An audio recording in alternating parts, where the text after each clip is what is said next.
Hello, my name is Ecaterina. Welcome to Apprentice of Silence. There's been this video in the path of my healing, I think, that I've been meaning to make, or maybe not even a video, just like truths that I needed to share. And as I was listening to some music, crying my heart out just now, I felt that now is the time. Why not now?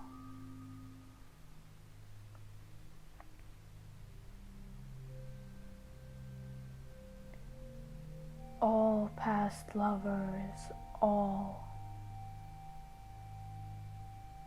heartbreak, every breakup, every rush of in-loveness, every one of those have their roots in the first ever relationship we had. In my case, it's my dad. It's the love I felt from my dad. It overrides everything else and everyone else.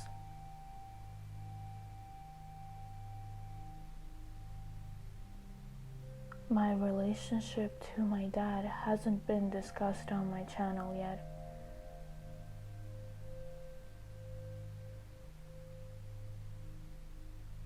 And that's how I have avoided that. I love my dad beyond everything else. It doesn't matter what he does or says. I'll forgive it all and love him. But there are parts within me who don't agree with what I just said. There are parts within me who don't see why it would be of such importance to keep loyalty to something that is as stupid and easy as blood. It matters of none. Like, it doesn't matter.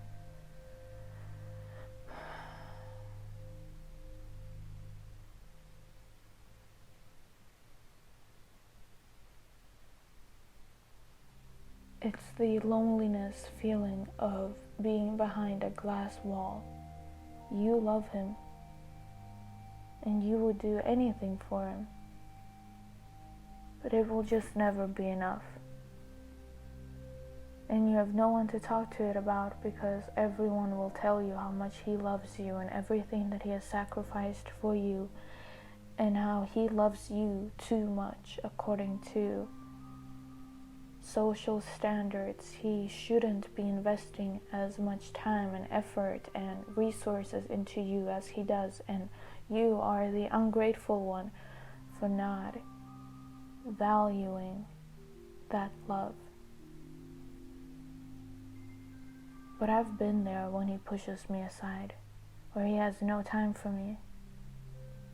I've been there when I don't get help with homework. I've been there with my cupboards,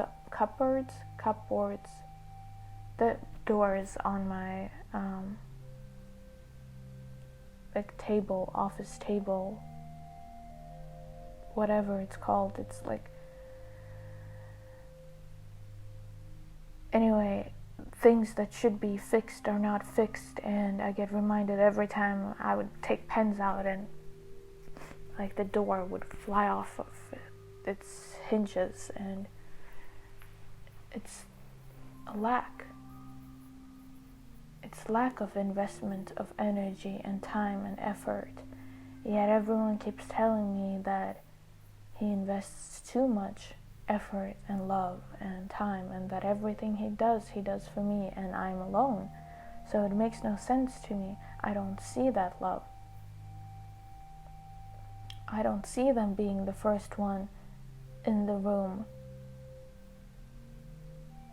at a gathering where I'm supposed to perform, or I see them being the last one in, back row. And it doesn't matter to me if they meant to or if they didn't mean to. I felt that they didn't prioritize me. They didn't choose to let everything else go for me.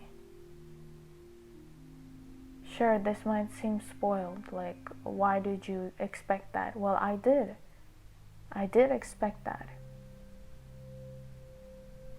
Because they told me they did. Yet the words did not match the actions. Everything I'll ever say, I'll probably try to protect my dad from some kind of rage of other people, right? Or if he does hurt me bad, or when he does, I try to ignore the fact of how hurt I am.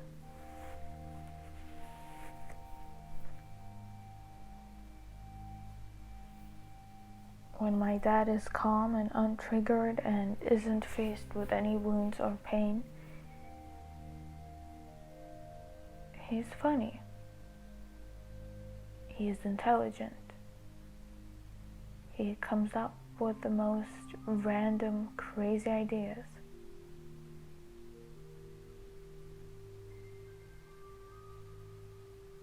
But it has been years now.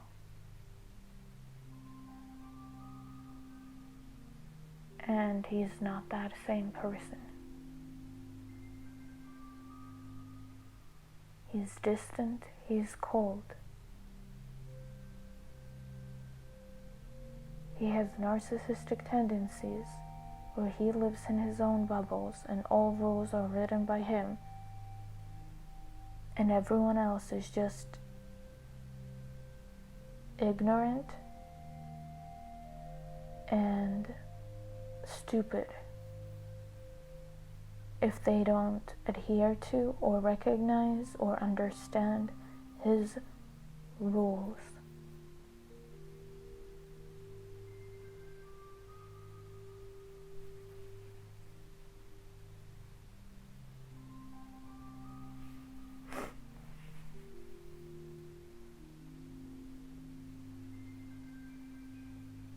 I want this video to be like a mark for myself.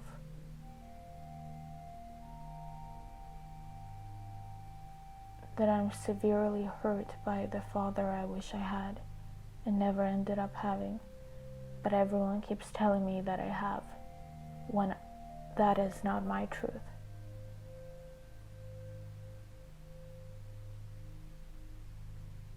And by everyone, I mean my social circle, my relatives, who enable the same dysfunction.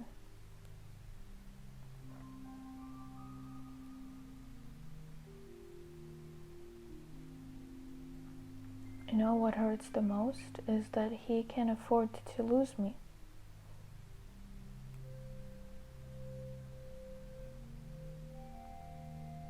The missing experience being a father who can't afford to lose his daughter. I don't know what that feels like. I don't know what unconditional presence feels like. And I most certainly do not know what unconditional love feels like. It is always conditional. And it's not even love, it's not even taking anyone as a part of themselves. It's conditional presence. It's conditional availability.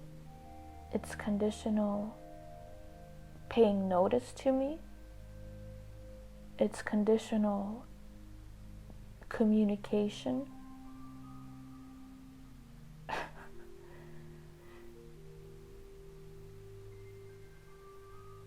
without any explanations.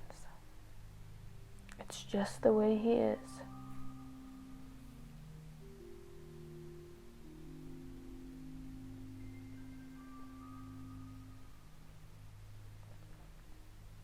And it hurts me. It hurts me a lot. It hurts me a lot to know that I have these daddy issues. To know that I can't pinpoint what the dynamic is so as to resolve it with other partners, with other lovers.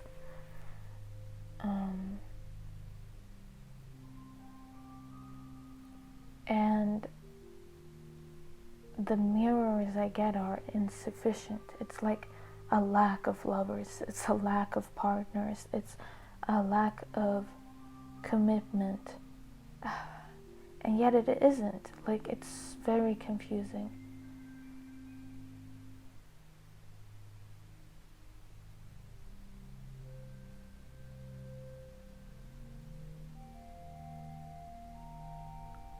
I feel like an override. Like, people take me but then override my whole blueprint of who I am.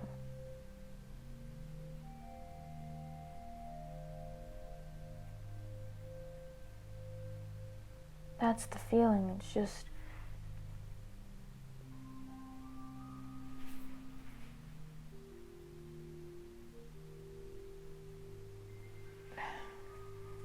it's like I'm becoming invisible and yet visible.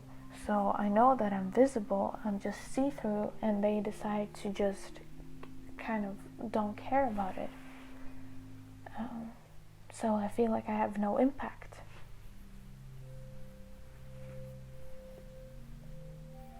And with my dad, it's disappointment. It's lack of support, lack of safety, lack of someone to actually hold me up or help me when I need help, lack of foundation, nothing to fall back upon, no safe home to return to, as would be his responsibility to build.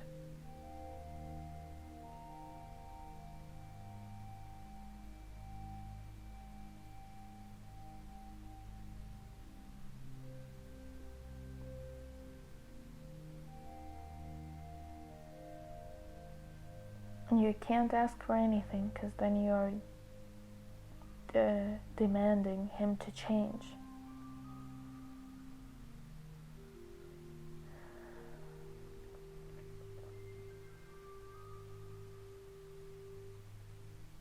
But he will demand things from you,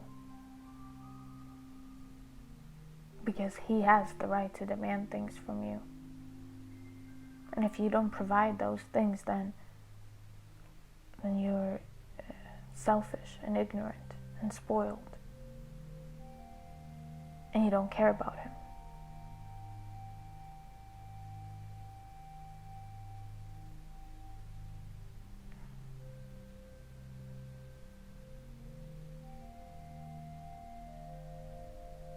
So the trauma of being a perfect daughter, I see now how it's a very one-sided relationship. And then I've manifested the same stuff. Very one-sided relationships. Where it's expected of me to give 110%. And if I don't, then I'm rejected because, wow, you're asking for too much. And like, it's impossible to please you. So I'm constantly depleted and abandoned.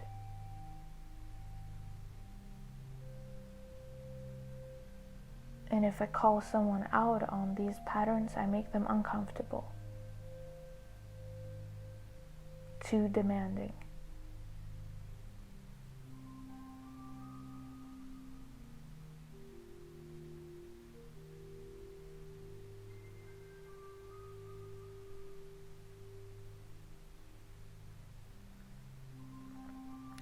That's the pattern I have been in my whole life.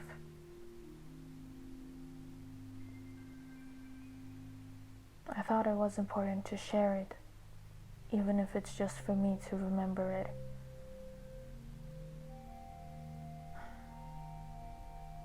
I need to remember that this is the pattern I have been in.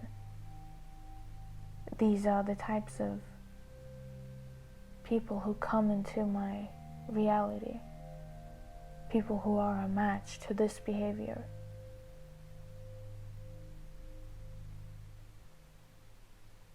And it's a choice to keep enabling it. There is a lot of shame and self-guilt going into why I'm not a good enough daughter for my dad. Or why I'm not good enough for this person to love me, or for that person to stay, or for,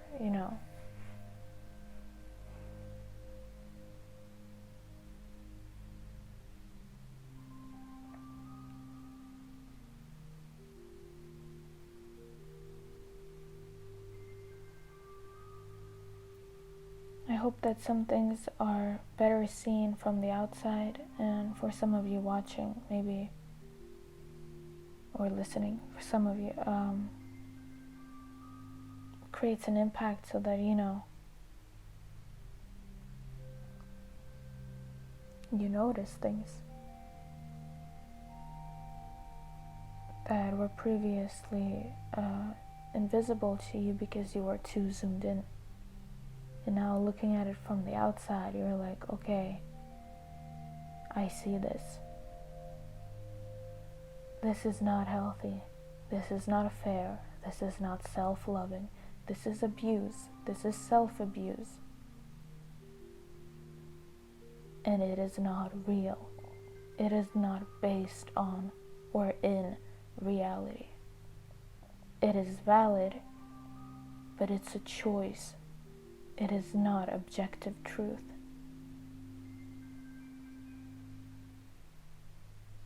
It is a fear-based choice. It's a self-blaming choice.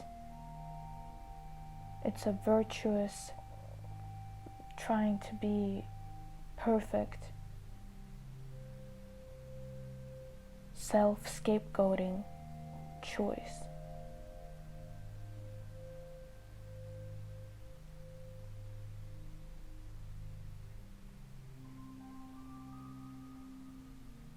And it is not fair to yourself to continue these patterns. Thank you for listening.